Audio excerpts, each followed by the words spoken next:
Please don't skip the ads, at palike naman, share at subscribe mo na rin, salamat. Chapter 651, Ano ang ginagawa mo sa pag-alis? Ikalawang update mangyaring mag-subscribe. Teka, sandali. Nang huhuberin na ni Jingzi ang kanyang damit, namula ang mga earlobe ni Peyangxi sa kahihiyan, at saka tumalikod. But then I thought about it, I have to put it on him later, so hindi ba niloloko ko ang sarili ko sa pagtalikod? Hindi niya kayang isuot ito nang nakapikit, di ba? Kaya napalingon siya. Bale kung hindi siya lumingon. Sa sandaling lumingon siya, nanlaki ang mga mata at bibig ni Peyangxi. Puno ng hindi makapaniwala ang mga mata niya. Matapos matigilan sandali, matapos maubad ang pantalon ni Jingzi, ang kanyang ang mga kamay nito ay nakapasok na sa baywang ng kanyang pantalon, hindi napigilan ni Peyangxi ang umiyak. Anong problema, fourth sister? Ang mga kamay ni Jingzi ay nasa kanyang baywang, pinananatili ang orihinal na posisyon. Tila sa isang utos lang ay mahuhubad na ang kanyang pantalon sa isang iglap. Ikaw, nag-alis ka. Anong ginagawa mo dyan? Matagal na nauutos si Peyangxi bago niya naayos ang kanyang mga salita. Magsuot ka ng damit na parang salamin. Kinagat ni Jingzi ang kanyang mga labi, hindi ba't ang mga damit na parang salamin ang pinakakilalang damit? Siyempre kailangan mong haburin ang mga ito bago mo maisuot. Hindi sinasang-ayunan ni Jingzi. Huminga si Peyangxi at galit na sinabi, bagaman malapit ito sa katawan. Hindi na kailangang haburin ang salawal. Bakit hindi? Mahinahong sinabi ni Jingzi, suot ng ganoong kalapit na damit, kung may damit pa sa loob, paano mo ito matatawag na close-fitting? At saka, nakaugalian ko itong suotin ng hubot-hubad. Hubad-hubad ka. Nagdududang tanong ni Peyangxi. Oo, wala lang sa katawan ko, para makapagsuot ako ng damit para maging komportable ako. Hindi lang ako nakahubad, natutulog din akong hubot-hubad, at ngayon kailangan kong magsuot ng sobrang sikip na pantalon, kaya syempre kailangan kong haburin ito. Tumingin ka sa akin noong naghubad ako. Dapat managot ka sa akin. Nagsimula na ang wishful thinking ni Jingzi.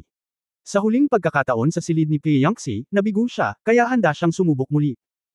Nang makitang muli ang kamay ni Jingzi na ipinasok sa baywang ng malaswang pantalon, palaging nararamdaman ni Peyangxi na tila pamilyar ang eksenang ito. Pang-apat na kapatid na babae, pakisuri itong mabuti para sa akin. Habang nasa tenga pa rin ang mga salitang ito, itinaas ni Peyangxi ang sulok ng kanyang bibig at itinawid ang sa isang magandang kurba, ang kamay ni Jingzi na naghahanda sa paggalaw ay naalis, huwag mong tanggalin. Pang-apat na ate, paano ko isusuot kung hindi ko naman huhuberin? Haha, sa tingin mo ba ako ay isang 3 taong gulang na bata? Kinurot ni Peyangxi si Waist, nginisyon, hubad ka pa rin. Kung suot mo talaga, saan nanggaling ang malalaswang pantalon na ito? Hindi ka nagsusuot ng hubot-hubad kapag nagsusuot ka ng ibang damit, pero hubad ka kapag naka-mirror suit ka. Sa tingin mo ba tanga ako? Bilasan mo isuot mo yan. Kung hindi, wag. Tila nabawi ni Peyangxi ang kanyang orihinal na imahe ng nangingibabaw na kapatid na babae. Pagkatapos magsalita ni Peyangxi, nagbago ang kanyang aura, at mabilis na itinaas ni Jingzi ang kanyang pantalon. Itinaas niya ang kanyang kamay at naglakad roon, na parang paralisado, naghihintay kay Peyangxi na isusuot sa kanya ang malasalamin na pantalon. Bagamat hindi niya hinubad ang malaswang pantalon, ang pagsusuot ng masikip na pantalon ay hindi may iwasang madikit sa katawan ni Jingzi. Lalo na nang itinaas niya ang kanyang pantalon, halos dumampi ang ulo ni Peyangxi sa mukha ni Jingzi. Sinadya man o hindi, ang mainit na hininga ni Jingzi ay tumama sa pulang earlobe ni Peyangxi, na lalong nagpagulo sa kanya. Mabilis na tinulungan siyang hilahin ang kanyang pantalon, mabilis na umatras si Peyangxi at mahinahong sinabi, well, not bad, it fit just right. Oo. Tumanggo si Jingzi, hindi ko akalain na maisusuot ko ito kasama ng aking pang-apat na kapatid na babae. Isang pares ng pantalon. Kapag isinuot mo ang pantalong ito, hindi mo maiwasang isipin kung ano ang hitsura ng pang-apat na kapatid na babae kapag isinuot niya ang pantalong ito. Ang mahabang binti ng pang-apat na kapatid na babae ay tiyak na magiging maganda sa pantalon na ito. Tumahimik ka. Makinig, Jingzi. Ang sinabi niya ay lalong naging bias, at si Peyangxi ay kailangang sumabad ng malakas. Pinandilatan din siya nito, bilasan mo at subukan mong haburin ang iyong kamiseta. Oh, kaya hinubad ni Jingzi ang kanyang damit. Binuksan niya ito at hinubad ang suot na damit na koton na malapit na suot, at tumambad kaagad ang malakas at makapal niyang dibdib. Noong una siyang naglakbay sa panahon, si Jingzi ay dapat magkaroon ng figure ng isang puting guhit na manok, ngunit nang magsagawa siya ng martial arts kalaunan, ang kanyang anyo ay nagbago ng husto. Mukha kang payat kapag nakadamit, mukha kang mataba kapag naghuhubad, ayon. Sinulyapan ito ni Peyangxi, pagkatapos ay muling ibinaba ang kanyang ulo. Nahuli ni Jingzi ang eksenang ito at nakangiting sinabi, ika-4 na kapatid na babae, tingnan mo ang figure ng iyong kapatid. Habang nagsasalita ay tinatapik-tapik niya ang malakas at mambak niyang ari. Itinuro niya ang nakaunat na damit na parang salamin at sinabing, bagaman ito ay mas maliit kaysa sa pang-apat na kapatid na babae, hindi ito dapat magkaiba kapag isinusuot. Inilibot ni Pi Yangxi ang kanyang mga mata sa kanya at walang sinabi. Pang-apat na kapatid na babae, isuot mo ito para sa akin. Sabi ni Jingzi, itinaas ang kanyang mga kamay at naghihintay na dumating si Pi Yangxi. Napagpasyahan din niya na kung nagkaroon siya ng ilang aksidente, nang siya ay lumapit upang ilagay ito, dapat ay ayos lang. Ngunit nanatiling tahimik si Pi Yangxi. Pang-apat na ate, bilisan mo. Bakit ka nagmamadali? Tahimik na sinabi ni Pi Yangxi, titingnan ko muna kung may sira ang damit ni Rujing. Wait lang. Oh. Kaya't isinuot ni Pi Yangxi ang mga damit ni Rujing, pinulot niya ang mga damit at tiningnan ito ng maayos. Pang-apat na ate, okay ka lang ba? Sandali. Pang-apat na kapatid na babae. Dahil pumasok na si Winter, sobrang lamig pa rin sa loob ng sasakyan. Pagkatapos ng hindi malamang tagal, nanginginig si Jingzi sa lamig, ngunit hindi pa siya binibigyan ni Pi Yangxi ng kahit ano. Wala siyang choice kundi magtanong muli habang binabalak niyang isuot ito. Huwag kang mag-alala, sandali, titingnan ko ang likurang bahagi at ang harap na bahagi. Tumingin sa harap na bahagi. Binanat mo na ang harapan, bakit hindi mo pa rin tingnan? Nang makita ang bahagyang ngiti sa labi ni Pi Yangxi, alam ni Jingzi na sinadya niya ito. Sa oras na ito, wala na siyang pakialam sa pagsasamantala at inagaw si Ru Jingyi, pang-apat na kapatid, mas mabuting ako na lang ang magsuot nito. Matapos maisuot ang parehong cotton-padded na damit at ang roba, mas uminit ang pakiramdam ko. Hoy, hindi mo ba ako hiniling na tulungan kang magsuot nito? Saka hindi ko naman kasalanan. Sinabi ni Pi Yangxi, nakakalungkot. Tumawa ng mapait si Jingzi. Alam din niyang hindi madaling manalo si Pi Yangxi, na may reinforced concrete mentality, kaya aminin na lang niya na natalo siya at iniba ang usapan. Pang-apat na kapatid, iniisip mo rin na tiyak na hindi susuko si King Jin at mag-aalala na magpapadala siya ng mga assassin dito, tama ba? Orihinal na gustong sabihin ni Pi Yangxi na, papunta na, ngunit nadama niya na ito ay purong panlilin lang sa sarili, kahit na sinabi niya ito kahit na siya ay hindi naniniwala. Buong-buong inamin niya, oo. Tumango si Jingzi, binuksan ang kurtina ng kotse at tumingin sa labas at sinabi, sa tingin ko, ganoon din, pero kanina pa tayo naglalakad, at desyerto sa harap at likod, bakit wala pang pumupunta para patayin tayo? Alam ba nila na masyadong mataas ang level natin at sumuko na? Sa katunayan, ito ay hindi makatwiran. Kung tutusin, silang dalawa ay nasa ika-6 na antas at nasa gitnang antas.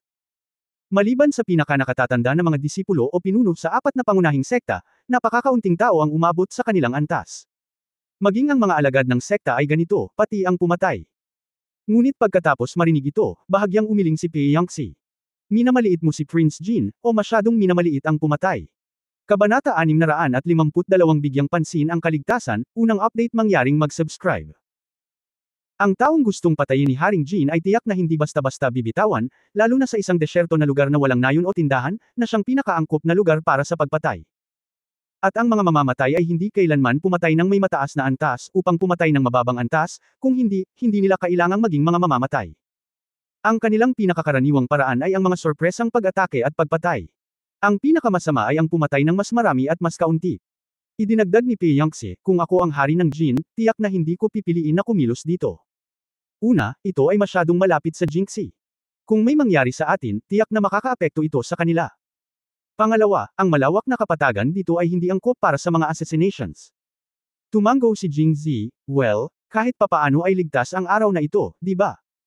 Pagkatapos ay maaari tayong mamuhay ng tahimik na magkasama. Hindi sumagot si Pi Yangxi, medyo namumula. Dahil lumalamig ng lumamig, nang makaalis na kami ng syudad sa pagkakataong ito, espesyal kaming naghanda ng mga kubrekama sa karwahe, baka sakaling hindi na namin mahanap ang inn sa gabi, para lang mag-overnight. Si Jingzi, na nakasandal sa gilid ng kotse, ay inilabas ito at tinakpan ang sarili, tinapik ang tagiliran at sinabing, pang-apat na kapatid, umupo ka at mag-usap tayo.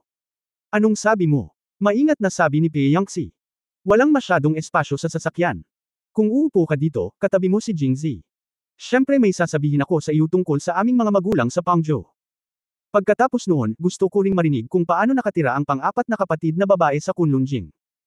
Sa sandaling marinig niya ang, mga magulang ko, agad na pinalambot ni Pi Yangxi ang kanyang puso at hindi na nag-alinlangan.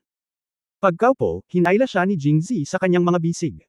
Noong una, gusto niyang magpumiglas sandali, ngunit pagkatapos ay narinig niyang sinabi ni Jingzi, noong una tayong dumating sa Yongzhou. Siya. Wala nang lakas na lumaban, kaya't sumandal siya sa balikat ni Jingzi at nakinig ng mabuti. Ang oras ng kanilang pag-uusap ay palaging lumilipos ng napakabilis, at kumain sila ng tuyong pagkain at tubig sa gitna ng pag-uusap. Malapit na ang hapon, at nakatulog ang dalawa na magkayakap. Nang magising si Jingzi, nalaman niyang matagal nang nagising si Pei Yangxi at tinitigan siyang mabuti. Nang mapansin niyang iminulat niya ang kanyang mga mata ay agad niya itong ipinikit at nagkunwaring tulog. Napaka-cute ng kanyang inosenteng tingin. Binuksan ko ang kurtina ng sasakyan at tumingin sa labas. Desyerto pa rin ang trail noon, at gamabi na. Wala pang isang oras ay madilim na. Sa oras na ito, iniunat ni Pei Yangxi ang kanyang mga kamay sa isang mapagpanggap na paraan, binuksan ang kanyang mga mata at humikab, tumingin kay Jingzi at sinabing, gising ka na. Marahil dahil hindi pa siya umarte noon, medyo clumsy ang kanyang kakayahan sa pag-arte, ngunit nagkunwaring hindi napansin ni Jing Jekwan. Ngumiti at sinabing, kakagising ko lang pala, fourth sister, wala bang in sa daan. Kapag naglalakbay mula sa Jingzhou patungong Jingxi, maraming mga in sa kalsada. Kung mabilis kang pumunta, makakatagpo ka ng dalawa sa isang araw. Matapos marinig ito, ngumiti si Pei Yangxi at nagsabi, walang masyadong in mula Jingzhou hanggang Jingxi, ngunit nang dumating ka, kasabay ito ng kompetisyon sa martial arts. Para mapangalagaan ang mga taong nagmumula sa iba't ibang panig ng bansa, pansamantala silang itinayo. At ang linya mula Jingxi hanggang Liangzhou may kakaunting taong naglalakad sa kalsada, at mas kaunti pa ang mga hintuan sa harap. Oh, talaga? Saglit na nag-isip si Pei Yangxi at sinabing, kung sasakay tayo ng kabayo, aabutin ng halos isang oras. Doon tayo pagdating doon. Kung ito ay isang karwahe na tulad natin, aabutin ng 2 o 3 oras. Ayon kay Pei Yangxi, hindi sila makakarating sa in ngayong gabi, at hindi angkop para sa kanila na maglakbay pagkatapos ng gabi. Pagkatapos mag-isip tungkol dito, lumabas si Jingzi sa karwahe at sinabi kay Hanhan na nakasakay sa kanyang harapan na manguna, Hanhan, maaari kang sumakay sa kabayo at umalis ka muna. Batang pinuno ng nayon, ako. Sinabi sa akin ng aking pang-apat na kapatid na babae na pumunta sa bahay panuluyan. Ito ay tumatagal ng halos 1 oras upang sumakay ng kabayo. Magdidilim na kapag pumunta ka doon. May mga kubre-kama sa karwahe. Natutulog kami ng aking pang-apat na kapatid na babae sa karwahe sa gabi. Walang lugar na matutuluyan mo. Sa karwahe, narinig ko mula sa likuran. Namula ang mga earlobe ni Pei Yangxi. Guro ng batang nayon, ako. Tigilan mo ako. Pumunta ka sa in para magpahinga ng isang gabi at hintayin mo kami doon. Oh, okay.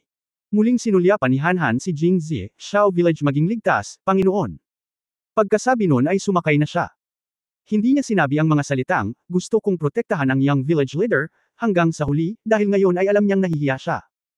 Mayroong 2 eksperto sa ika-6 na antas sa kotse, sino ang kanyang pinuprotektahan. Nung nasa panganib na talaga siya, sila pa ang nagpo-protekta sa kanya kaya hindi na nagpumilit si Hanhan at dirdiretsong umalis. Habang pinagmamasda ng likod ni Hanhan na papalayo, habang iniisip ito ni Jingzi, mas naramdaman niyang hindi pangkaraniwan ang kanyang huling pangungusap ng, mag-ingat. Ang isang lalaki at isang babae na nag-iisa, natutulog sa isang karwahe sa gabi, ay kailangang bigyang pansin ang kaligtasan. Anong sabi ng aso? Sabi ni Jingzi. Dumura. Anong sabi mo? Tanong ni Pei Yangxi habang binubuksan ang kurtina ng sasakyan. Nako, sabi ko kayang tumakbo si Hanhan ng kasing bilis ng aso na nakasakay sa kabayo. Ang mga kabayo ay likas na mas mabilis kaysa sa mga aso. Inilibot ni Pei Yangxi ang kanyang mga mata sa kanya at binawi ang kanyang ulo. Sa pagkakataong ito, si Jingzi ang kumilos bilang driver at umupo sa labas, kausap si Pei Yangxi habang nagmamaneho. Maya-maya, unti-unting nagdilim ang langit. Nakahanap si Jingzi ng medyo patag na lugar para huminto. Maraming patay na sanga ng damo sa abot ng mata. Bumaba si Jingzi sa sasakyan at dinampot ang marami sa kanila, pagkatapos ay kinuha ang mga patpat at sinindihan. Pagsapit ng gabi, nagsindi ng siga sa tabi ng karwahe. Napakataas ng apoy kaya namula ang mukha ng mga tao. Bumaba din si Pei Yangxi sa karwahe at umupo sa paligid ng siga kasama si Jingzi. Ang maliwanag na buwan ay kumikinang sa langit, at ang mga bituin ay kumikinang ng maliwanag. May naglalagablab na apoy sa lupa, at maraming tao ang gumagalaw. Sa pagkakataong ito, nagkusa si Pei Yangxi na kumapit kay Jingzi at sabihin sa kanya ang kwento ng pag-alis sa pamilya Jing at paninirahan sa Kunlun Mirror. Ang ganda ng picture. Gabi na, at halos masunog ang mga patay na sanga at dahon na pinulot ni Jingzi. Ang bonfire ay unti-unting naging manipis. Nang mapatay ang apoy, kumuha si Jingzi ng isang patpat at ikinalat ang mga baga, at pagkatapos ay pinaharurot ang karwahe. Sa ganitong paraan, mayroon lamang mga baga na nag-aalab buong gabi sa ilalim ng karwahe.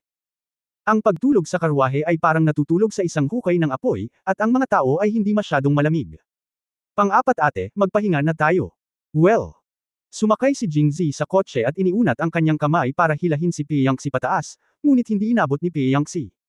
Pang-apat na ate, bakit hindi ka umahan? Hindi sumagot si Peyangxi. Hindi niya alam kung inihaw ba siya ng siga o iba pa.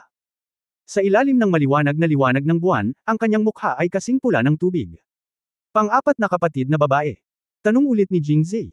Zier, pumasok ka muna. Saglit na natigilan si Jingzi, pang-apat na kapatid, matagal na kayong nakasakay sa iisang sasakyan. Ngayon pa ba kayo nahihiya? Naisip ni Jingzi na naisip ni Peyangxi na gusto kong mag-good night kasama siya, pero nahihiya ako. Hindi. Ikinumpas ni Peyangxi ang kanyang kamay at namula ang kanyang mukha, hindi. Hindi dahil dito. Ano ang dahilan? Curious na tanong ni Jingzi. Oo, oops, huwag ka nang magtanong, pumasok ka na lang mag-isa, bakit ang dami mong sinasabi? Agad na bumalik si Peyangxi sa dati niyang pagiging irritable, kinurot ang kanyang baywang at galit na sinabi, ngunit hindi masyadong malakas ang kumpiyansa sa kanyang galit, at maaaring hindi marinig ng mga ordinaryong tao. Lumabas, ngunit natuklasan ito ni Jingzi. Kaya't same time niyang sinabi, sa kalaliman ng gabi, gaanong mapanganib na mag-isa sa labas. Siyempre hindi ako makakapasok ng mag-isa. Chapter 653 Bakit mo ako sinundan? Ikalawang update mangyaring mag-subscribe. Kung sa simula, hindi talaga alam ni Jingzi kung ano ang ginagawa ni Peyangxi sa labas, ngunit pagkatapos ng ganoong panahon ng komunikasyon at ng kanyang pagmamasid, naiintindihan na niya kung ano iyon. Ang mga tao ay may tatlong apurahang pangangailangan, at ang Peyangxi ay dapat na may isang apurahang pangangailangan ngayon. Hindi maalis ng mga tradisyonal na pamamaraan si Peyangxi, kaya ngumiti si Jingzi at nagpas siyang gumamit ng ilang hindi kinaugalian na mga pamamaraan. Bakit ka tumatawa? Si Peyangxi ay nababalisa na. Hindi lang si Jingzi ang hindi pumasok, kundi binigyan pa siya nito ng mapang-asar ng ngiti, na lalong ikinagalit nito. Hindi, natawa ba ako? Paulit-ulit na iwinagayway ni Jingzi ang kanyang mga kamay, at pagkatapos ay same time na sinabi, pang-apat na kapatid na babae, gabi na ngayon, sumakay na tayo sa sasakyan. May gagawin talaga ako, pumasok ka muna. Hindi, nag-aalala ako sa fourth sister. Sa ilalim ng pagkapatas, sa wakas ay kinailangan ni Peyangxi na mamula, ibaba ang kanyang ulo, at bumulong-bulong sa isang nahihiyang boses na hindi pa niya narinig. Gusto ko magpahinga ng sarili ko. Hoy, sino si Miss? Ano ang gusto ni fourth sister kay Miss? Baka mamiss mo rin ako kung miss mo. Nagpatuloy si Jingzi sa pagiging seryoso ng mukha, ngunit masaya na siya sa kanyang puso. Si Hua, na tumitingin sa walang magawang hitsura ni Peyangxi, ay nadama na mas kaibig-ibig. Hindi yun binibini, ito ay. Naglakas loob lang si Peyangxi na mag-isip tungkol sa pagpapaliwanag, nang mapagtanto niya na bagaman tuwid ang mukha ni Jingzi, ang mga sulok ng kanyang bibig ay hindi maiwasang magtaas ng arko. Sinasadya niya ba? Hindi sigurado si Peyangxi, kaya itinaas niya ang kanyang mga mata upang tumingin sa kanyang mga mata. Nang magtama ang kanilang mga mata, hindi na napigilan ni Jingzi at humagalpak ng tawa. Sa oras na ito, natural na alam ni Peyangxi na siya ay niloko. Gusto niyang umakyat at sipin siya, ngunit ngayon ay hindi makagalaw ang kanyang mga binti, at hindi siya nang ahas na gumalaw. Hindi kasi siya umihi simula nang lumabas siya ng umaga hanggang sa dilim, at umiinom ng tubig sa proseso. Ngayon siya ay nasa bingit ng pagsabog. Natatakot siya na kung gumawa siya ng isang malaking hakbang, hindi na siya makakatagal. Ikaw, hintayin mo ako. Peyangxi nagngangalit siya, pinag-cruise ang kanyang mga paa, hindi siya pinansin, at dumiretso sa kakahuyan sa tabi niya. Dahil katatapos lang ng 15 araw ng 12 lunar month, ilang araw na ang nakalipas, at ito ay papalapit na sa 12 buwan ng buwan. Kahit na ang buwan sa kalangitan ay hindi masyadong bilog sa oras na ito ay napakaliwanag. Bagamat hindi ito kasing liwanag ng araw, hindi ito naging hadlang upang makita namin ng malinaw ang mga bagay sa lupa. Saglit na naglakad si Peyangxi sa kakahuyan at naramdaman niyang malayo na ito sa karwahe at dapat itong ligtas, kaya huminto siya. Masyado siyang balisa ngayon lang. Kung tutuusin, ang lahat ng nervyos niya ay tensyonado at may iniisip, kaya hindi pinansin ni Peyangxi ang paggalaw sa likod niya. Siyempre, ayaw niyang pansinin. Kaya, itinaas niya ang kanyang mahabang palda gamit ang kanyang mga kamay, iniisip pa rin. Alam na ni Jingzi ang ginagawa niya rito, paano siya magkakaroon ng lakas ng loob na sundan siya. Ito ay hindi tulad ng siya ay napakawalan siya. Tumili. Bago niya matapos ang kanyang pag-iisip, narinig niya ang mga yabag ng paa na tumutuntong sa mga patay na sanga at umalis sa kanyang likuran. Nanginginig ang buong katawan niya at agad siyang nataranta. Ibinaba ang kanyang mahabang palda, dahan-daang tumalikod si Peyangxi at tumingin sa lalaking may masamang ngiti sa mukha na umabot sa kanya para batiin. Naglabas siya ng ilang mga salita sa pamamagitan ng kanyang mga ngipin. Bakit mo ako sinundan dito? Parang tumigil ang oras. Kung ikaw ay isang ordinaryong tao na walang malakas na tibay ng pag-iisip, maaari kang mag-collapse. Gayunpaman, napakaganda ng psikolohikal na kalidad ni Jingzi at nakangiting sinabi niya, hindi ba sinabi ko lang na sa napakadilim na kalangitan, natatakot ako na hindi ligtas ang ikaapat na kapatid na babae. Tumingala si Piangxi sa langit, pababa sa lupa, at pagkatapos ay tumingin kay Jingzi, hindi siya nakaimik, tinatawag mong madilim ang ganitong uri ng kalangitan. Sa oras na ito, ang maliwanag na buwan ay nasa langit, kasing liwanag ng araw. Nakitang mabuti ni Piangxi ang mga damit ni Jingzi. Kung ganito pa kadilim, wala talagang liwanag ng araw. Gabi na ngayon. Mas maliwanag man ang liwanag ng buwan, gabi pa rin. Tahimik sa gabi, sa ilang. Sino ang nakakaalam kung may sementeryo sa ilalim ng kaparangan sa ilalim ng ating mga paa? Sino ang nakakaalam kung may namatay na dito o kung may mga inosenteng kaluluwa? Who knows? Tumahimik ka. Si Piangxi ay isang taong may kaalaman. Hindi siya natakot magpalipas ng gabing mag-isa. Pero kung tutuusin, babae pa rin siya, at laging may pinakamahina sa puso niya, lalo na kapag binubugbog siya. Nang sabihin ito ni Z, bigla siyang nakaramdam ng kaunting takot, na parabang may kung ano sa likod niya sa kakahuyan. Nakaramdam ng pagmamalaki si Jingzi, mayroon din siyang paraan ng pagkukwento ng mga multo, kaya hindi siya naniwala na hindi siya natatakot. Kailangan ko ng pakalmayan ang sarili ko, gusto mo bang manood dito? Tumingin ng diretso si Piangxi kay Jingzi at malamig na sinabi. Ngayong dumating na ang mga salita, kahit na gusto niyang basahin ito, hindi nang ahas si Jingzi na sabihin ito sa oras na ito. Pagkatapos sabihin iyon ng pang-apat na kapatid na babae, nagsimula akong mag-isip tungkol dito. Paano kung magkasama tayo? Well, pupunta ako sa kabilang side. Sa pagtingin sa mga mata ni Piangxi na parang papatay na siya ng tao, natakot si Jingzi at tinapos ang pangungusap na ito. Naglakad siya sa gilid, ngunit hindi nakalimutang sabihin.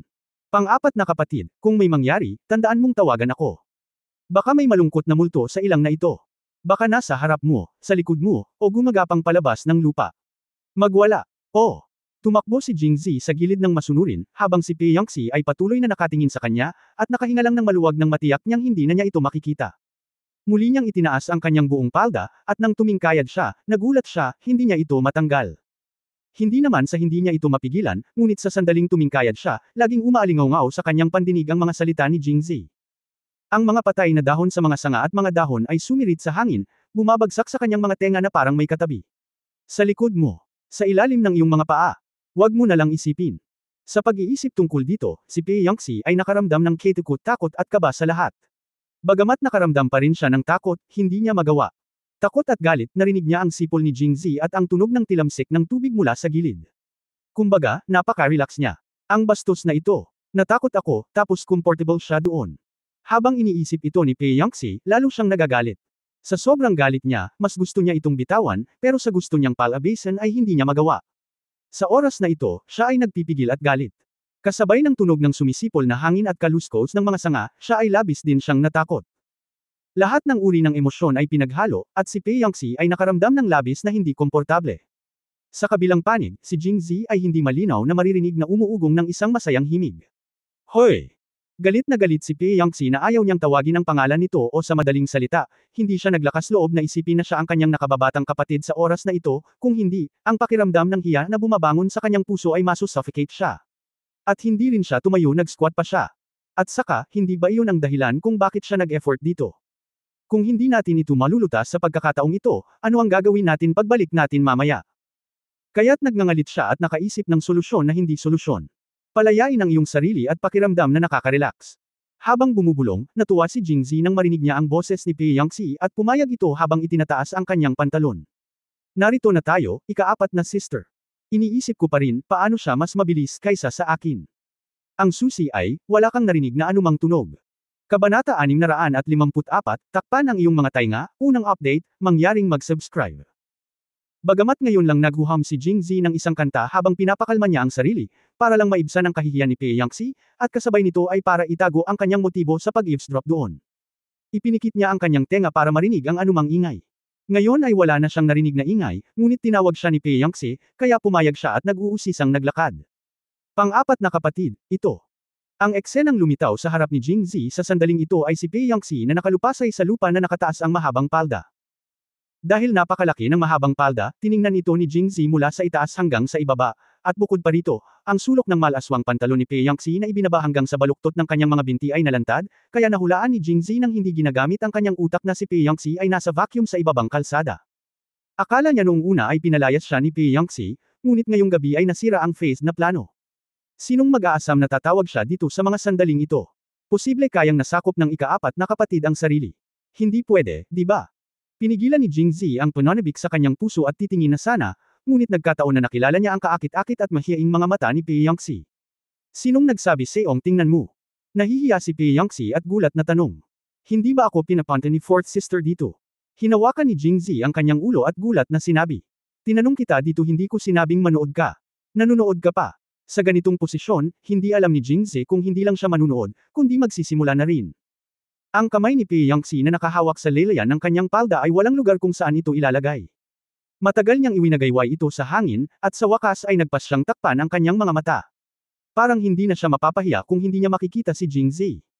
Ang kanyang panlilinlang sa sarili ay mas kaibig-ibig. Tiningnan ito ni Jingzi. Nakapasok at lasing. Sinulyapan ni Pei Yangxi ang kanyang mga daliri at muling sinabi, bakit ka nakatingin pa rin? Lumiko ka. Oh. Pumayag si Jingzi at tumalikod, galit na galit pa rin na nagrereklamo tungkol sa sexy na galaw ni Pei Yangxi, tinakpan ang kanyang mga mata. Ano ang gamit? Pang-apat na ate, anong problema? Tumahimik ka, huwag kang magsalita. Ibinaba ni Pei Yangxi ang kanyang kamay at tumingin sa likod ni Jingzi, wala pang 4 o 5 metro ang layo sa kanya. Bagamat nahihiya siya, mas gamaan ang pakiramdam niya at tila may pag-asa. Pakiramdam. Takpan mo ang tenga mo. Oh. Nang makitang tinakpan ni Jingzi ang kanyang mga tainga, nakahinga ng maluwag si Pei Yangxi, ngunit medyo nag-aalala pa rin, at pansamantalang nagtanong, ibaba mo ang iyong mga tainga.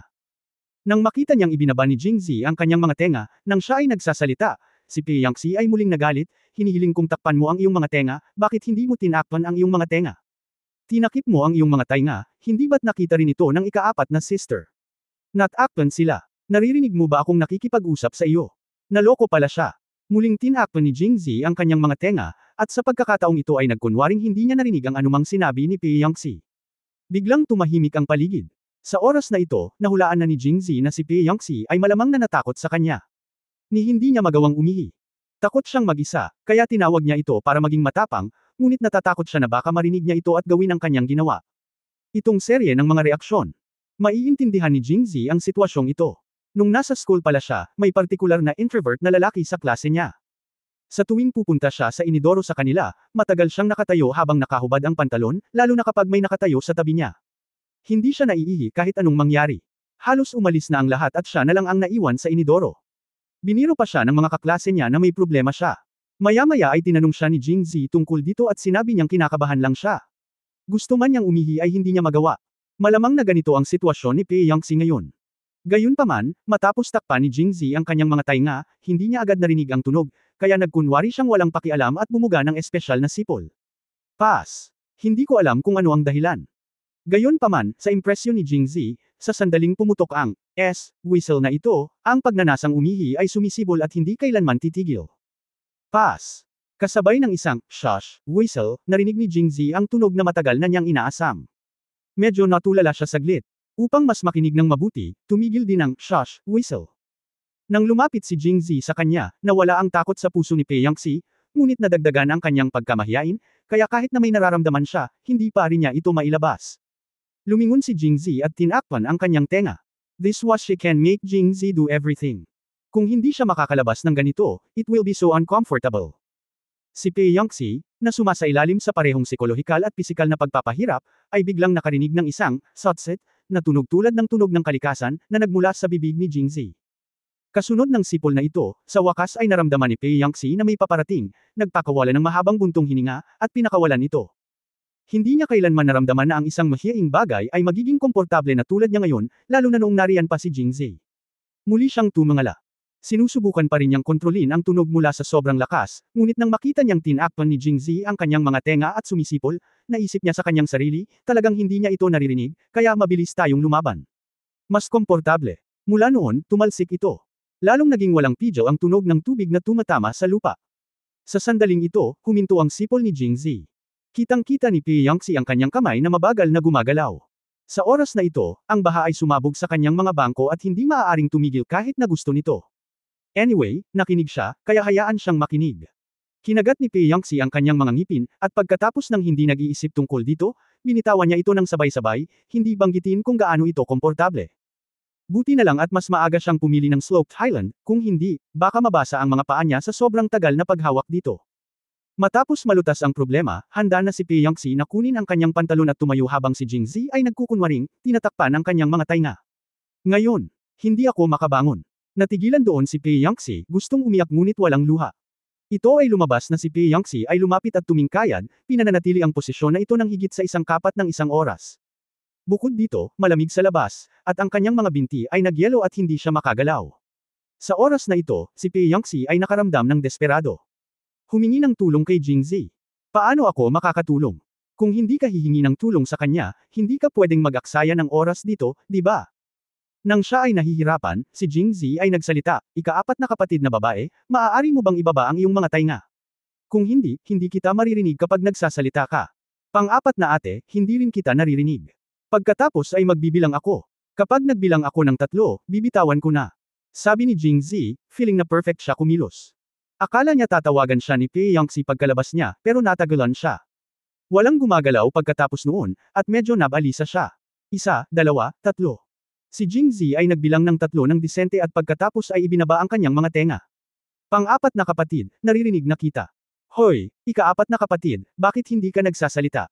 Pang-4 na ate, kapag hindi ka nagsalita, tatalikod ako. Hindi. Flop. Array. 3 hiyawan ang nagmula sa likuran, at tumalikod si Jingzi at tumakbo ng walang pakialam sa kahit ano pa. Chapter 655, namamanhid ba ang iyong mga binti sa pag-squat? Ikalawang update mangyaring mag-subscribe.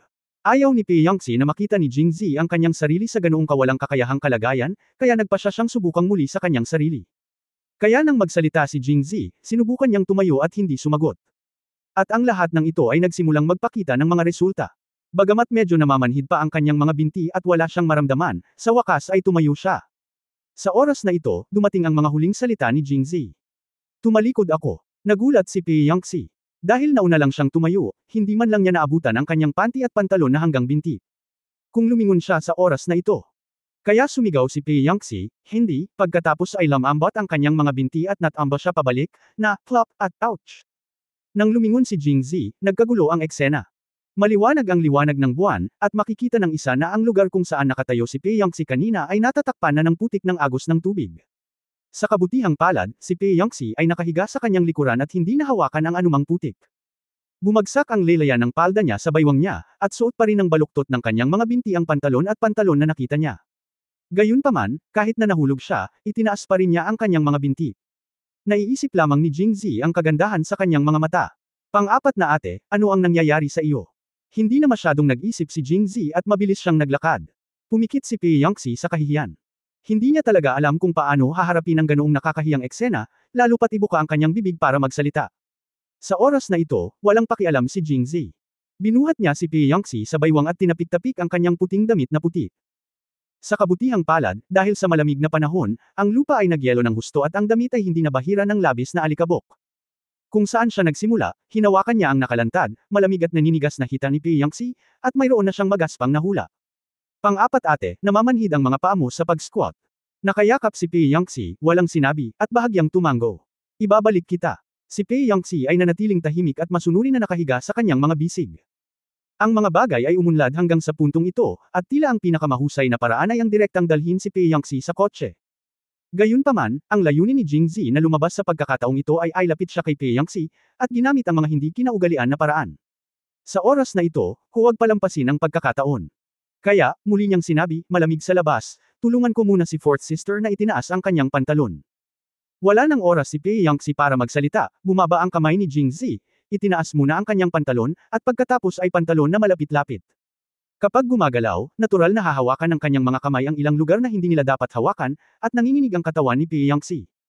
Bumalik sa kotse, sa wakas ay uminit. Matapos takpan ng kubrekama si Peyangxi, nagtanong si Jingzi, pang-4 na kapatid, mabuti na ba ang pakiramdam ng iyong mga binti? Hindi nagsalita si Peyangxi dahil hindi niya alam kung paano haharapin ang sitwasyong ito. Kung gayon, tutulungan ko ang ika-4 na kapatid na babae na masahin siya. Hindi. Bago lumabas ang salitang, gusto, sa kanyang bibig, inilagay ni Jingzi ang kanyang kamay sa ilalim ng kubrekama at inilagay ito sa kanyang binti, minasa ito para kay Peyangxi. Mabuti na ba ang pakiramdam mo, fourth sister? Okay.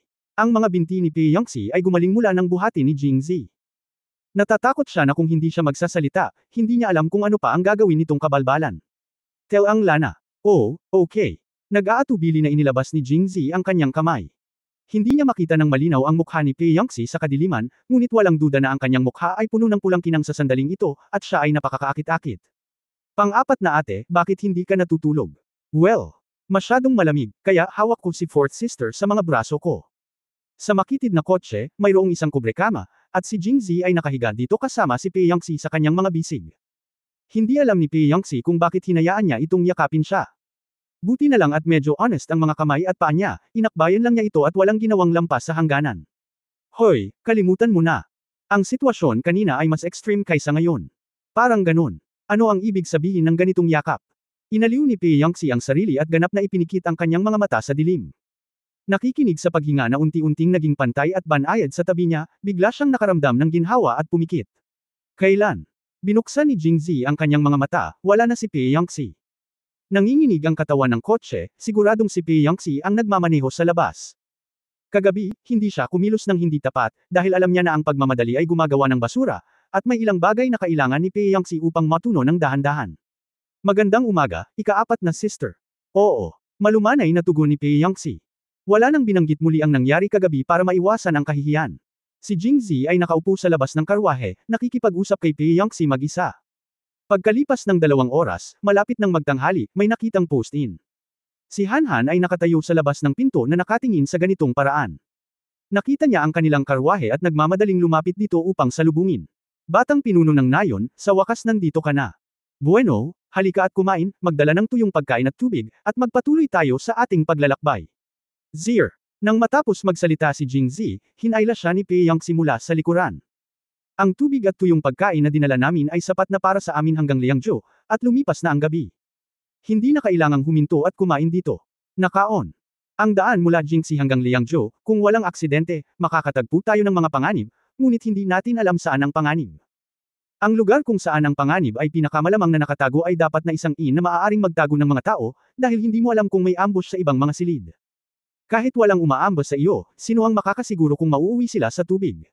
Nolson. Ito ang pinagmula ng pag-aalala ni Pei Yangtze, at nahulaan na ito ni Jingzi. Nang mabalitaan niyang may inn sa harapan niya kagabi, nag-alala siya na baka may magtambangan dito, pero hinayaan pa rin niyang mag-isa si Hanhan. It was not, try the risk with Hanhan, pero alam niya na kahit na may gustong talagang kumilos dito, siguradong hindi muna sila aatake ng supporting character na gaya ni Hanhan. Kapag dumating ang oras upang alertuhan ang ahas, hindi ba natin kailangang magbayad para sa pagkawala? Hindi nagsalita si Jingzi, ngunit pumunta siya upang tingnang mabuti ang inn. Dahil itinayo ito sa ilang, hindi kalakihan ng lugar. May bakod na napapaligiran ng mga sanga na kasing kapal ng bisig sa labas. Kung titingnan ang hitsura na ito, kapwa ang bakod at ang inn mismo ay may mga bakas na natitira sa mga nakaraang taon. Dapat na sila ay nasa negosyo sa loob ng maraming taon at hindi pansamantalang itinayo. Naibsan nito ang ilan sa mga alalahanin ni Jingzi. Pang-4 na ate, mahigit 1 araw na akong wala. Ang kinain ko lang ay malamig na tuyong pagkain at uminom ng malamig na tubig. Balewala ako, pero hindi ko matiis na kumain ng ganito. Kaya mas mabuting kumain tayo ng mainit na pagkain at uminom dito. Mainit na tubig, sino ang nakakaalam kung may inn sa unahan, kung saan maaari tayong kumain ng mainit na pagkain? Hindi ito gawa-gawa. Si Pei Yangtze ay ang kanyang ika-4 na kapatid na babae at ang kanyang magiging asawa.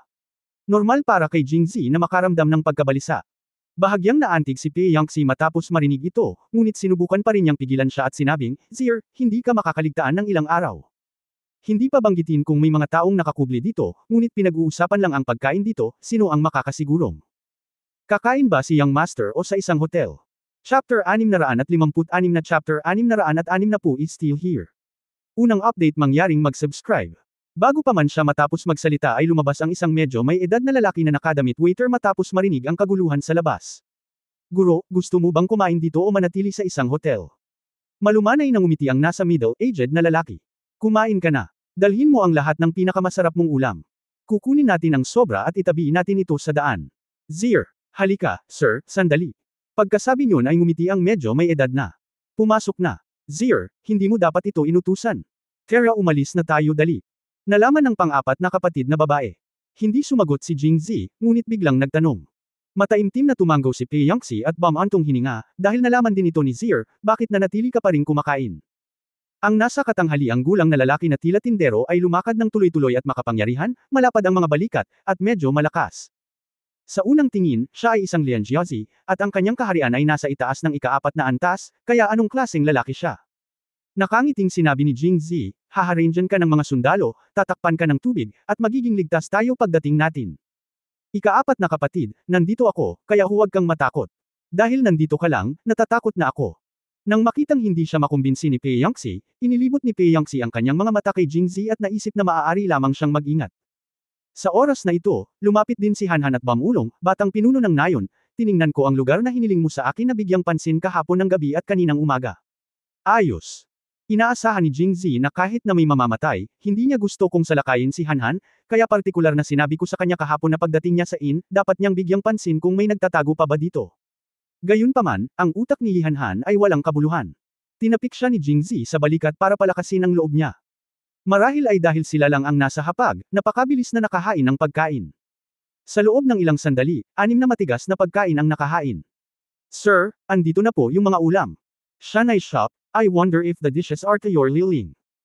Hindi agad umalis ang nasa katanghaliang gulang matapos ihatid ang mga pinggan, bagkus ay nakangiting sabi nito na parang gustong tumingin sa kanila. Kainin ito at maghintay ng papuri. Ngunit lalo pang naghinala si Pei Yangxi at sinipa si Jingzi sa ilalim ng mesa.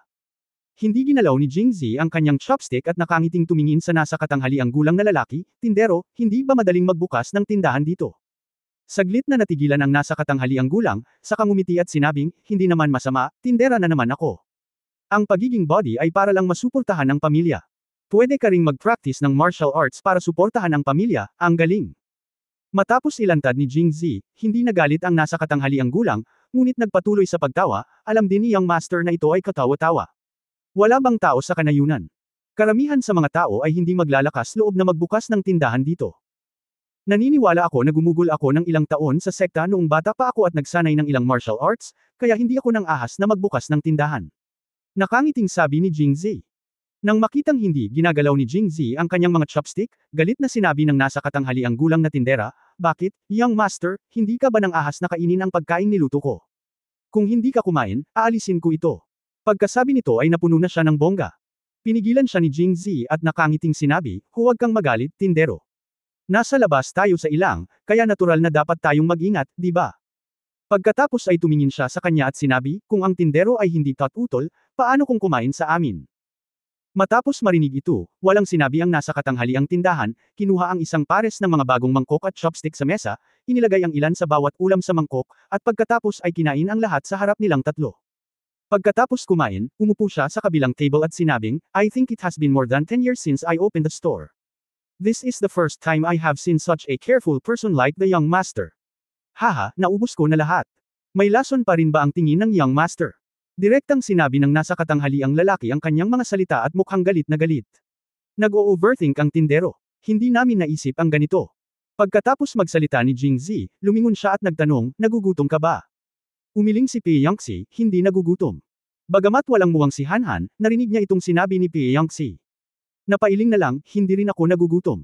Makinig ka, tindera, tayong tatlo ay hindi nagugutom, kaya't maaari tayong umupo at mag-usap, at pagkatapos ay kumain kapag tayo ay gutom.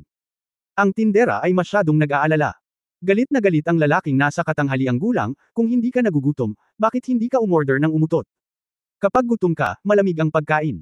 Gusto mo bang kumain ng malamig na pagkain? Makalipas ang halos isang kapat ng isang oras, nakipag-chat si Jingzi sa nasa katanghaliang gulang na tindero at nalaman niyang walang kakaiba sa kanya, at pagkatapos ay sinabi niya, okay, pagkatapos ng ilang sandali, nagugutom na rin tayo, magsimulan na tayong kumain. The middle-aged shopkeeper tumawa siya ng 2 beses at hindi na nagsalita pa. Dahil kailangan na nilang magpatuloy sa kanilang paglalakad, mabilis silang kumain ng 3. Marahil dahil sa takot na muling paghinalaan at patunayan ang kanyang pagiging inosente, hindi na umalis ang nasa edad na tindero. Inalis din ito ang pag-aalala ni Jingzi. Pagkatapos kumain, nagdala siya ng gulay at tubig at nagpatuloy sa paglalakad. Sumunod, dahil kay Han Hanzai, naging mas normal ang relasyon ni Jingzi at Pei Yangxi. Maliban sa paminsan-minsang paghawak sa kamay ni Pei Yangxi o pagyakap sa kanya, at pagkatapos ay sinampal niya ito, wala nang iba pa.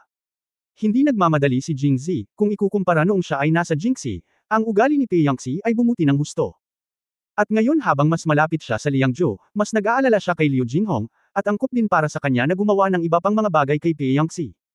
Ang lahat ay maaari lamang maghintay hanggang sa siya ay pumunta sa Kunlun Mirror sa hinaharap. Naglakbay pa kami ng 2 araw at maayos naman ang lahat. Sa ika-4 na araw, nagsimulang pumasok ang karwahe sa isang kanyan na may matataas na bangin sa magkabilang gilid. Lumabas si Pei Yangxi ng kotse, at medyo nabahala din si Jingzi.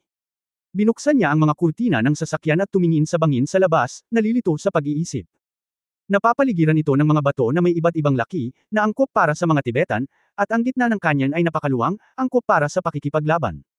Kung siya ay isang mamamatay tao, tiyak na pipiliin niya ang isang lugar na tulad nito. Kaya't iniangat niya ang ulo at sinabi kay Hanhan, "Hanhan, katulad noong nakaraang araw, mag-isa kang sumakay sa harap para hanapin ang inn, at kapag nagpapahinga ka, tingnan kung ligtas ang kapaligiran."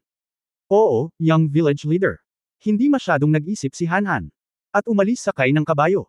Sumulyap si Pei Yangxi sa kanya at alam niyang sadyang itinulak ni Jingzi si Hanhan para harapin ang posibleng panganib. Pang-apat na ate, ramdam mo rin, di ba? Oo. Tumango si Pei Yangxi, puno ng pag-aalala ang kanyang mga kilay. Logically speaking, siya at si Jingzi ay parehong nasa ika-6 na antas. Maliban kung ang mga mamamatay tao ng parehong antas ay ipinadala, magiging mahirap na magdulot ng banta sa kanila. Ngunit paano magiging mamamatay ang isang taong makakaabot sa ika-6 na antas? Kung ganito ang hitsura, dapat silang ligtas, ngunit sa ilang kadahilanan, ang kanyang tibok ng puso ay napakalakas na palagi siyang may nagbabala na premonition. Pagkatapos ng isa pang kalahating oras na paglalakad, isang maluwag na lugar ang lumitaw sa harap namin, at papalabas na kami ng kanyan. Maaaring ito ay isang maling alarma. Nagkatinginan ang dalawa at nag-isip. Nang malapit na silang makarating sa labasan ng kanyan, biglang may hamampas na malakas na hangin, na naglilipad ng buhangin at mga bato sa buong lupa. Tinakpan ni na Jingzi at Pei Yangxi ang kanilang mga mata gamit ang kanilang mga kamay, at bilang karagdagan sa pag-ungol ng hangin, ang tunog ng mga kuko ng kabayo ay maririnig din mula sa likuran. Halika! Ang dapat na dumating ay dumating na. Chapter 657 Dark Knight Angel, ikalawang update mangyaring mag-subscribe. Nang bumagsak ang malakas na hangin, mayroon ng mahigit 10 itim na figure sa mga kabayo sa labasan ng kanyan. Lumingon si Jingzi, at mayroon ding mahigit 10 tao sa likod niya. Nang makita ang higit sa 20 tao na nakasakay sa mga kabayo sa harap at likod na hindi nang ahas na lumapit, ngumiti si Jingzi at sinabi, "Talagang bukas palad si King Jin." Ang lalaking nakaitim ay sanay na sanay at hindi sumagot pagkatapos marinig ito. Ano ang mali sa pagiging mas mapagbigay kay Pangulong Jing? Sa oras na ito, nagsalita ang isang lalaking nakaitim sa likod niya, at pamilyar kay Jingzi ang boses niya. Siya ang middle-aged shopkeeper ng inn kanina lang. "Shopkeeper, ang galing mo sa pag-arte." Sarcastic na sinabi ni Jingzi, "Ngunit sa tingin mo ba ay maaari mo kaming patayin ng 20 higit pa sa inyo?" Tiningnan ni Jingzi ang 20 higit pang nakaitim na damit. Ang pinakamataas na kaharian ng pumatay ay ang pang-4 na antas lamang ng tuktok. Kung ikukumpara sa kanilang dalawa na nasa ika-6 na antas, malayo sila. Ang isang palihim na pag-atake ay maaaring hindi gumana, pabayaan ang isang harapang paghaharap. Malamig na sinabi ng nasa katanghaliang gulang na tindera, "Kung talagang gusto nating pumatay ng mga tao, ang kanyan na ito ay mapupuno ng mga mamamana." Kahit na si Pangulong Jing ay may ika-6 na antas ng gitnang antas, hindi siya makakatakas sa kamatayan. Parang walang idea yung kabilang partido sa level niya. Ang pag-alam sa lahat ngunit ang pangahas pa ring lumitaw dito ay nagpapakita na mayroon silang perpektong plano. Si Pei Yangxi, na nasa tabi niya, ay natakot sandali, "Sinabi ko na sa iyo na hindi mo dapat kainin ang pagkaing inihanda niya ngayon lang." Pero, kinain din niya. Saglit na nag-isip si Jingzi at sumimangot, "May lason ba ang pagkain?" Haha, matalino talaga si President Jing, pero medyo late na siya. Matapos marinig ito, hindi lumitaw ang mukha ni Jingzi gaya ng inaakala ng nasa katanghaliang tindahan. Sa halip na matakot, ngumiti siya at sinabi, "Banyu-san, tama ba? Dahil ipinadala sila ni Haring Jin dito, malamang na ang lason ay si Banyu-san, na pinakapinagkatiwalaan ni Haring Jin." "Ikaw, paano mo nalaman?" Mukhang gulat na gulat ang nasa katanghaliang tindahan.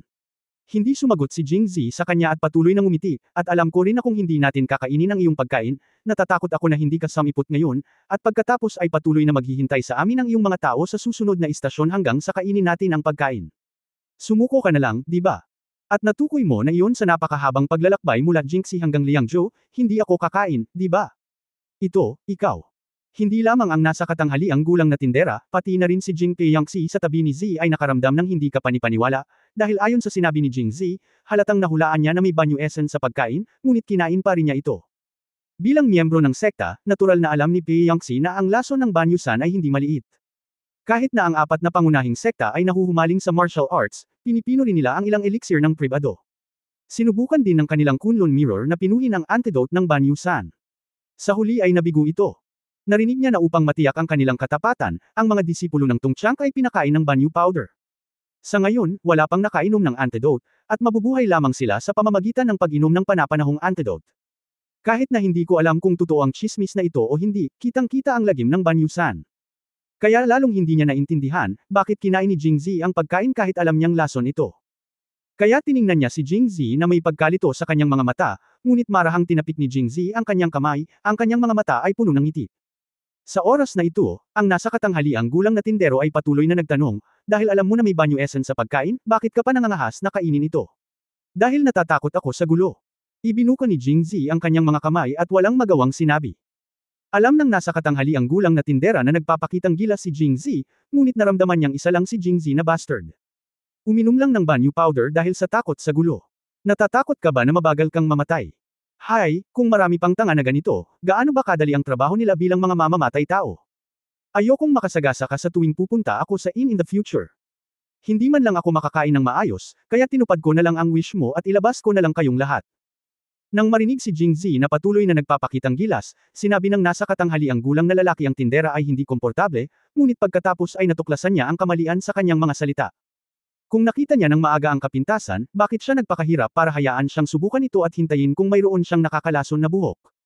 Ibig sabihin lang nito ay nagpapanggap siya ngayon. Kaya nginisya niya, haha, ano? Ang ending ay kumain ka pa rin ng banyo powder, paano kung nasa ika-6 na antas ka na?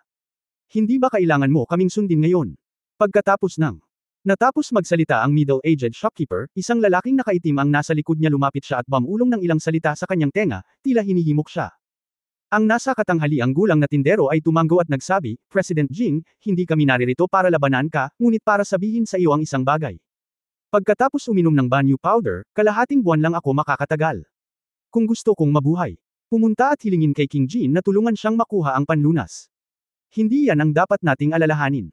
Ibinuka ng nasa katanghaliang tindahan ang kanyang mga kamay. Pagkatapos ay malamig niyang tiningnan si Jingzi, ang misyon na ito ay napakasimple para sa atin, hindi na natin kailangan pang kumilos, ngunit alam mo ba kung bakit ang daming nanggaling sa atin? Lahat kasi tayo ay gustong makita ang mga nagpunta sa Jingzhou noon. Kuya, anong klaseng tao ka namatay? Sa nakikitang ikaw ay nasa ika-6 na antas, masasabi ko lamang na sila ay namatay ng hindi makatarungan, ngunit ang ating puot ay naitatag na sa pagkakataong ito, kaya't mayroon tayong misyon. Hindi na ako makikipagtalo sa iyo. Kung makaharap ka namin sa susunod, kahit na nasa ika-6 na antas ka, tiyak na hindi ka susuko. Matapos marinig ang kanyang sinabi, mabilis na naalala ni Jingzi ang mga pagkakakilanlan ng mga taong ito. Ikaw ba ang Night Angels? Matalas ang mga mata ng nasa katanghaliang tindera at hindi ito sumagot. Yung mga nakasuot ng itim na pumatay na ipinadala sa Jingzhou ay pareho ba sa Dark Knight Angel mo? Mukhang magkaaway talaga tayo. Hindi nagtagal pagkatapos pumasok si Jingzi sa Jingzhou, inanyayahan siya ni Sumoya na dumalo sa isang piging sa East Palace. Pagbalik niya kinagabihan, hinarang siya ng mga lalaking nakaitim na may hawak na malalaking espada. Kung hindi dumating si Liu Jinghong sa oras, matagal na siyang namatay. Nang maglaon, narinig kong sinabi ni Liu Jinghong na ang mga taong ito ay napakadisiplinado at mas gugustuhin nilang magpakamatay kaysa sumuko kapag nahaharap sa Jinghong Cavalry. Ang kanilang estilo ay katulad ng sa Dark Knight Angel, at sa pagtingin sa kanilang mga damit, kamukhang kamukha nila ang Dark Knight Angel. Ang Dark Knight Angel ay ang pinakakilalang killer organization sa Angwo. Ito ay pumatay ng maraming tao, karamihan ay malapit sa Jinxi. Minsan naghinala si Emperor An na ang Dark Knight Angel ay kamag-anak ng hari ng Jin, ngunit wala siyang ebidensya at wala siyang mahanap na bakas ng mga ito. Pwedeng sumuko. Nang makita ni Jingzi ang malamig na ekspresyon ng nasa katanghaliang tindahan, alam ni Jingzi na tama ang hula niya at nakangiting sinabi, pero mali ang sinabi mo. Hindi ko pinatay ang mga kapatid mo. Masyado silang duwag, tingnan mo. Sa sobrang takot niya ay nagpakamatay siya, at tinawag pa siyang Dark Knight. Anghel, magpakamatay. At sabi mo hindi mo na ako papakawalan sa susunod na makita mo ako, nananaginip ka ba? Tinitigan sila ni Z at malamig na sumulyap, pakiunawa, ang kasalukuyang sitwasyon ay hindi ko kayo hahayaang umalis ng buhay. Chapter 658, 4th Sister, huwag kang gumalaw, first update, please subscribe. Hindi kita hahayaang umalis ng buhay. Ang pangungusap na ito ay umalangaw sa isipan ng lahat ng mga Night Angels. Isang grupo ng mga mamamatay tao na pumatay sa hindi mabilang na mga tao ay nakikipaglaban para sa kanilang buhay sa gilid ng kutsilyo araw-araw. Matagal nang nawala ang kanilang takot, ngunit pagkatapos marinig ang mga salitang ito, tumibok pa rin ang kanilang mga puso.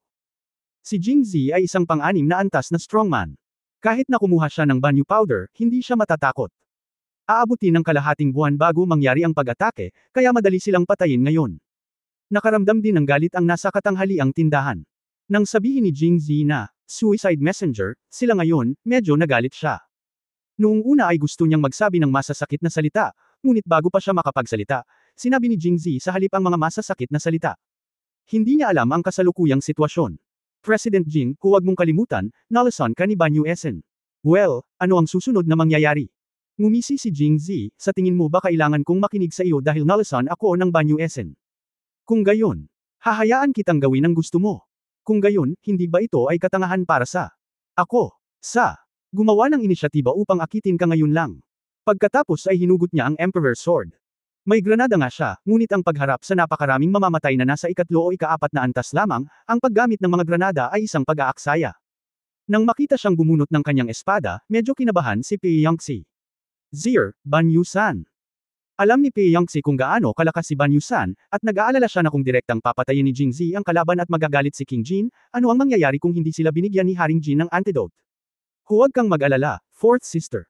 Tinapik ni Jingzi ang kanyang kamay at lumipad palabas. Sandali lang. Ang aura ng ika-6 na antas na powerhouse ay agad na nadobel ang pressure sa isang grupo ng mga Dark Knight Angels. Ang nasa katanghaliang gulang na tindera ay hindi nang ahas na magpalabis at sinabing, President Jing, kung papatayin mo kami, hindi mo gugustuhin ang panlunas.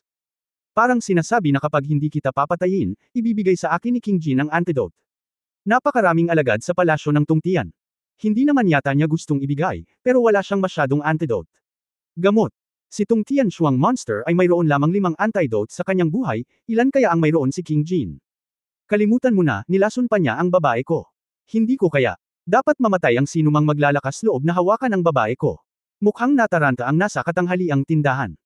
Pagkatapos niyang matuto ayon sa katalinuhan, si Pei Yangtze ay malinaw na ipinagmamalaking disipulo ni Kunlun Mirror, at ang ika-4 na kapatid ni Jingzi, paano siya naging babae niya? Namumula rin ang mukha ni Pei Yangtze sa kahihiyan, ang mga mata niyang puno ng tubig ay nakatitig ng malapitan kay Jingzi, at hindi umimik ang kanyang mga labi.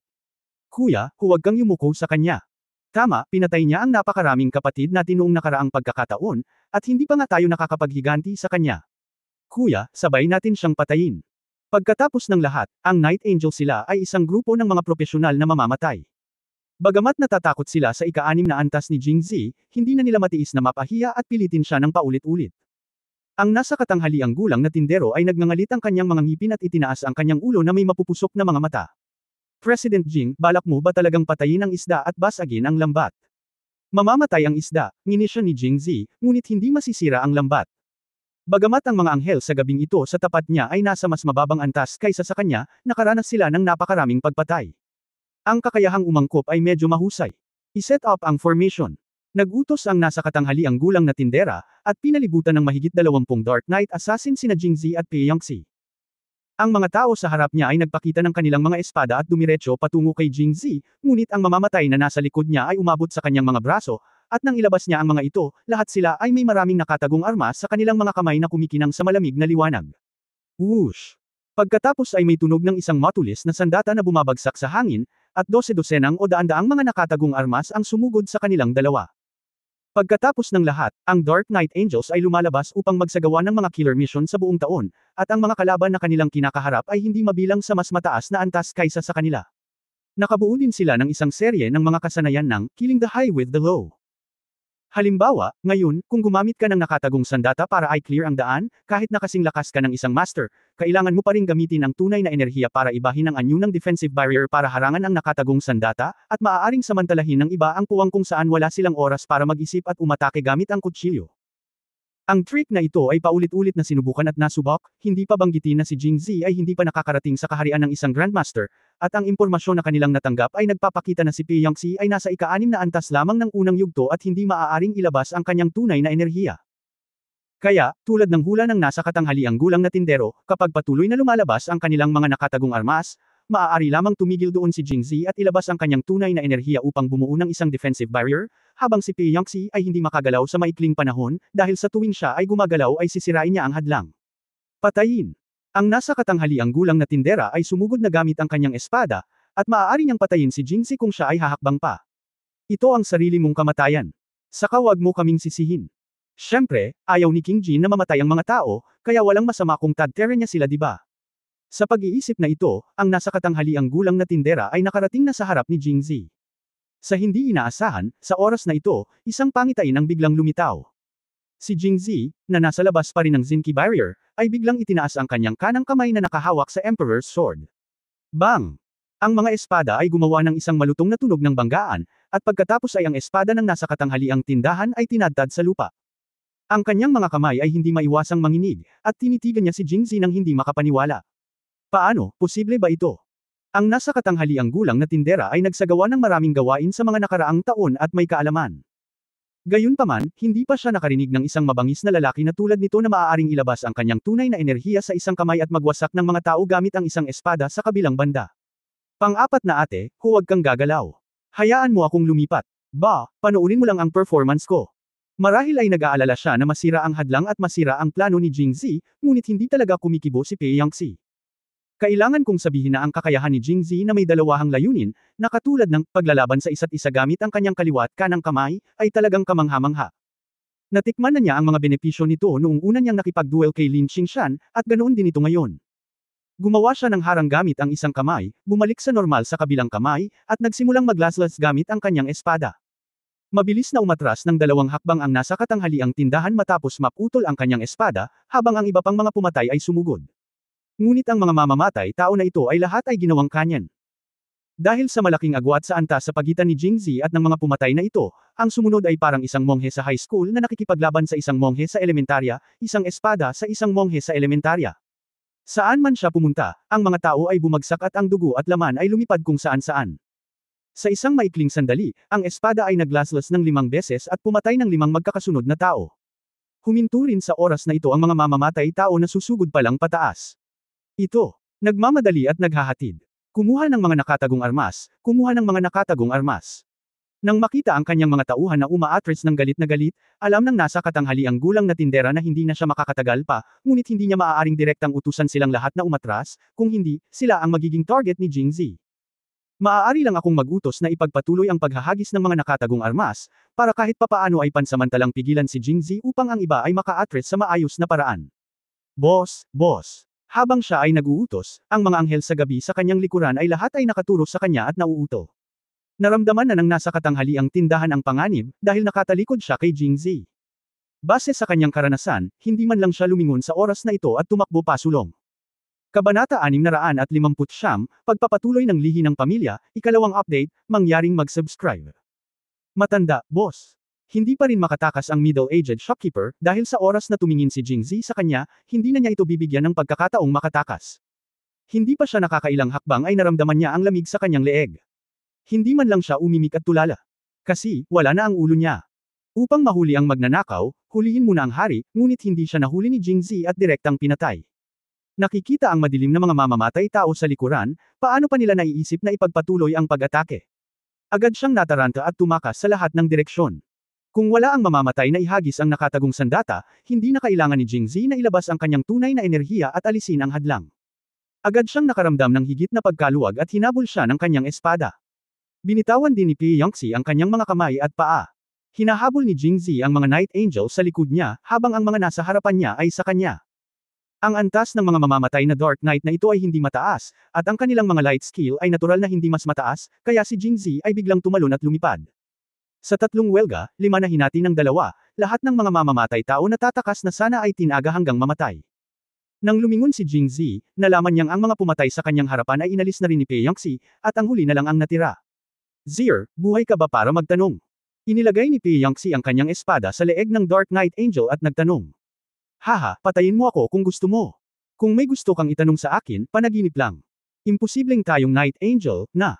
Pang-apat na sister, hindi na kailangang magtanong. Oh, that Night Angel ay hindi man lang nagsalita ng mga masasakit na salita. Bago pa siya matapos magsalita, pinunasan ni Pei Yangxi ang kanyang leeg. Dumura si Jingzi, ano ang gusto mong ipakita sa paggawa at pamamahala? Tiningnan ni Pei Yangxi ang mga bangkay kung saan-saan at tumahimik sandali, pagkatapos ay nagtanong, Zier, kumain ka ba talaga ng banyu powder? Nang makitang tumanggaw si Jingzi, nagulat si Pei Yangxi.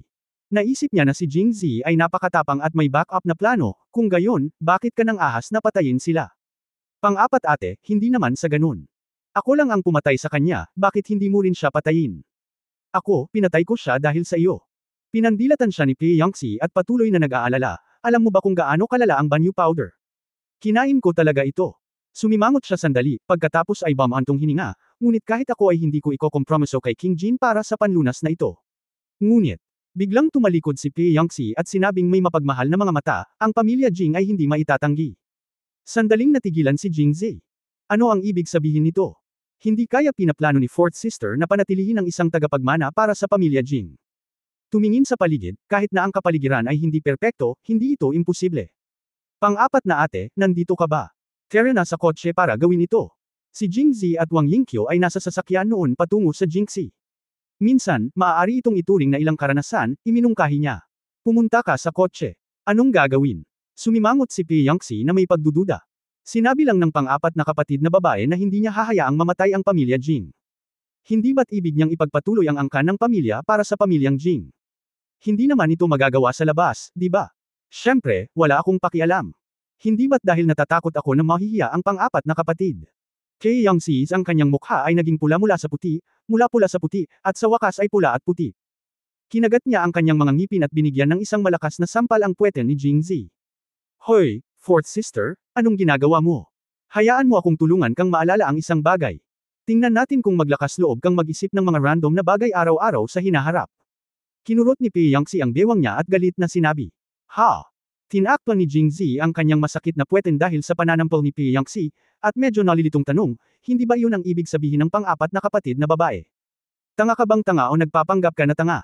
Ako at ikaw. Ipagpapatuloy ang linya ng pamilya. Ako rin ang may mali. Banyu powder, paano ito ipapasa? Paano ito tatanggapin? Oh, ano ang ibig sabihin ng fourth sister? Ang ibig kong sabihin, hayaan ang master na pumunta sa pinuno ng Qingyang para humingi ng awa. Ang banyu powder ay isa ring kakaibang lason sa Tungtian Palace. Gusto kong pumunta sa Qingyang. Dapat may antidote si He Diang. Hindi ko ito magagarantiya, ngunit sa reputasyon ng aking Panginoon, dapat bigyan ka ni He Qingyang ng isa. Sapat na ba para mapanatili mo ang bloodline ng Jing family? Oh, ayan na. Matapos makinig sa paliwanag ni Pi Yangxi, biglang natauhan si Jingzi. Habang naantig sa kanyang puso, hindi niya nakalimutang ipikit ang kanyang mga labi at sinabing, ang ikaapat na kapatid na babae ay labis na nag-iisip. Kung ang ulo ng Qingyang ay may panlunas, hindi sila makakarating sa Tungtian Palace. Lahat ay nalasan ng banyusan mula sa itaas hanggang sa ibaba at wala silang magagawa tungkol dito. Matapos marinig ito, biglang nagdilim ang mukha ni Pi Yangxi. Hindi niya mapigilan, pero kaya ko.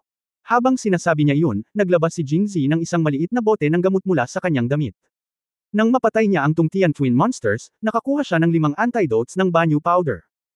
Noong una ay gusto niyang ibigay ang mga ito kay Qiu Chen, ngunit nang maglaon dahil gumawa ng mas mahusay na panlunas ang matandang medicine boy, dinala niya ang 5 antidotes na ito. Ano ito? Banyu powder antidote. Kaya maikling ikinwento ni Jingzi ang pagpatay sa 2 halimaw na tungtian. Tuwang-tuwa si Pi Yangxi matapos itong marinig, at sa wakas ay naunawaan niya kung bakit naglakas loob si Jingzi na ipagpatuloy ang pagkain kahit alam niyang ito ay lason. Bilang karagdagan sa pagsisikap na akitin ng pumatay, ang pinakamahalagang bagay ay mayroon siyang panlunas.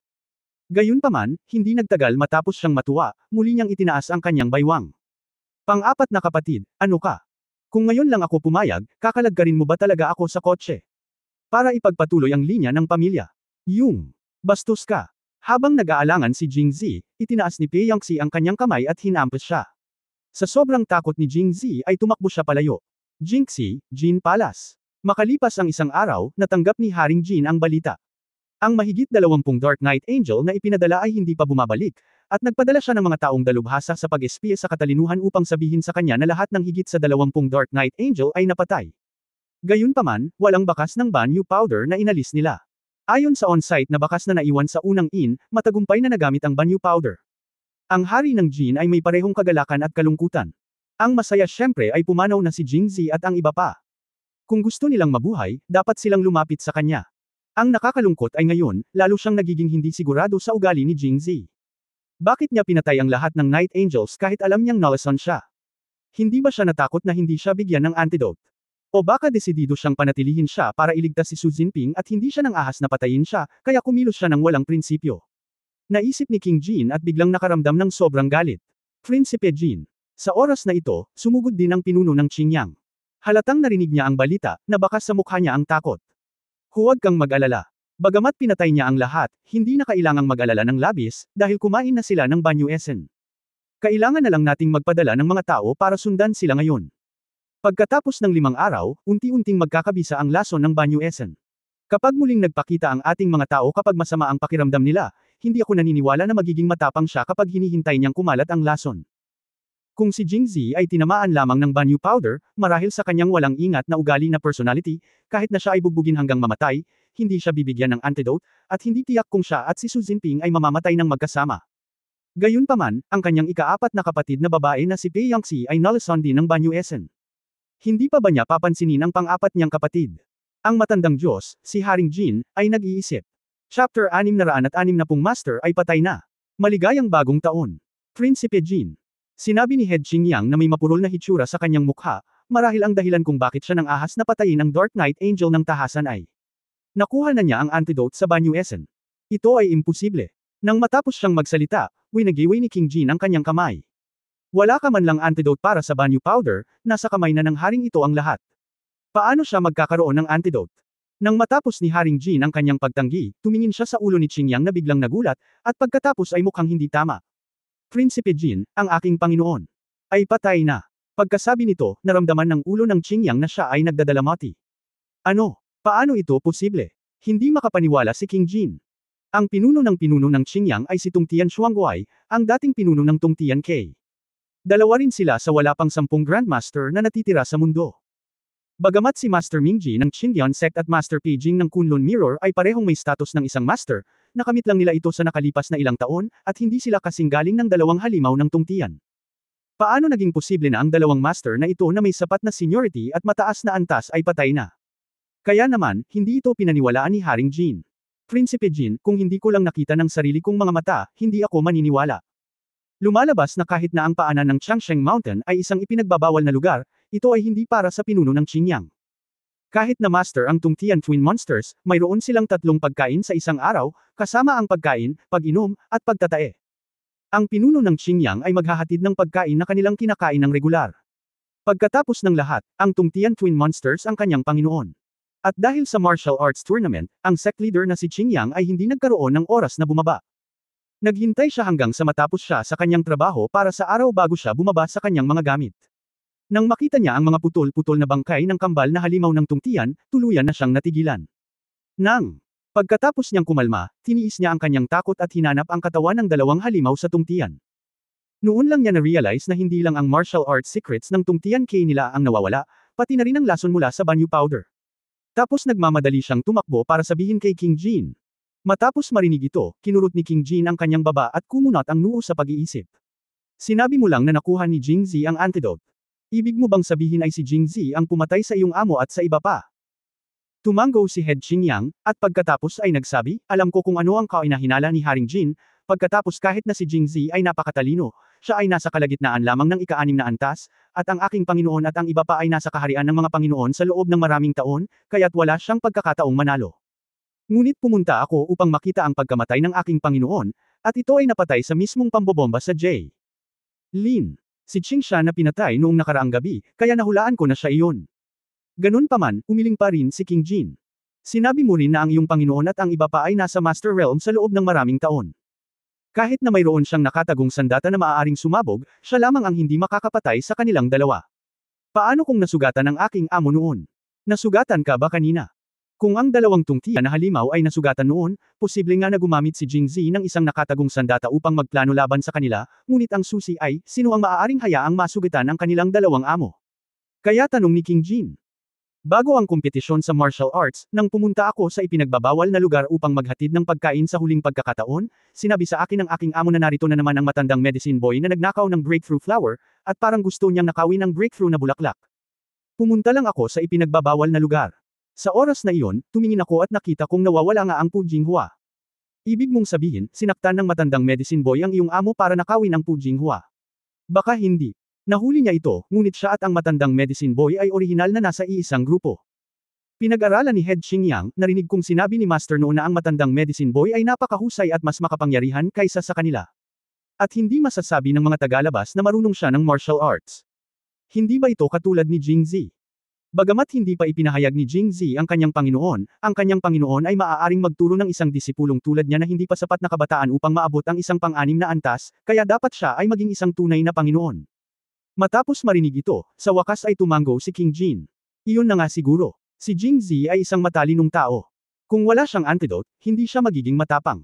Kung tutusin, alam niya ang kapangyarihan ng Ban Yusan. King Jin, dumiretso ba siya sa Liangzhou? Hindi sinunod si Pei Yangxi. Kunlun County. Well, sinusundan siya ng mga taong pinadala ko. Nagpadala ng mensahe si Fei Ge at sinabing naghiwalay sila ni Pei Yangxi sa Sanggang Daan.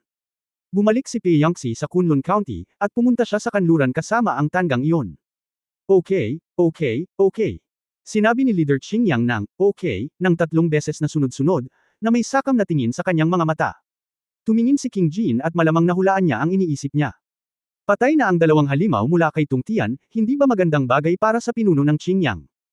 Bagamat ang Tungtian Double Monster ay master ni Master Qingyang, hindi pa nila binalak na ibigay sa kanya ang mga lihim ng martial arts. Bilang resulta, ang kaharian ni Master Qingyang ay umaaligid sa tuktok ng ika-6 na antas. Kahit na nakainom na siya ng napakaraming gamot, hindi pa siya nakakagawa ng tagumpay. Ang kahulugan ng ngayong patay na ang 2 halimaw ni Tungtian at ang martial arts secret book ay kinuha na ni Jingzi, hanggat kontrolado si Jingzi at makuha ang martial arts secret book, malayo pa ba ang kanyang katayuan bilang master? Gayunpaman, masaya rin si Haring Jin na makita ang sitwasyong ito. Kahit na ang 2 halimaw ng Tungtian ay nasa napakataas na antas, ang mga ito ay masungit at mahirap gamitin. Ngunit ngayon, siya at ang pinuno ng Qingyang ay may iisang layunin, na kontrolin si Jingzi. Gusto niyang kontrolin ang mundo sa pamamagitan ni Jingzi, at ibinalik ng pinuno ng Qingyang ang mga lihim ng martial arts at maabot ang kaharian ng master, na tutulong sa kanya. Hindi ba maganda kung mas malaki? Sa oras na ito, ang pinuno ng Qingyang ay nagtanong, Haring Jin, ano ang susunod nating gagawin? Paano kung ipadala ko ang aking mga disipulo sa Liangzhou upang maghanap ng mga pagkakataon? Naghahanap ng pagkakataon. Sinulyapan siya ni Haring Jin at ni Nishan, ngayon sa palasyo ng Tungtian, sino pa ang maaaring maging kalaban ni Jingzi maliban sa ikaw mismo ang kumilos? Natahimik si Head Qingyang matapos itong marinig. Ngayong nakapunta na siya sa Liangzhou, ang dati nating plano ay maipapatupad ng maaga. Napakataas ng antas niya, ngunit kapag nakaharap ang libu-libong tropa, kahit ang master ay walang magawa, pabayaan siya.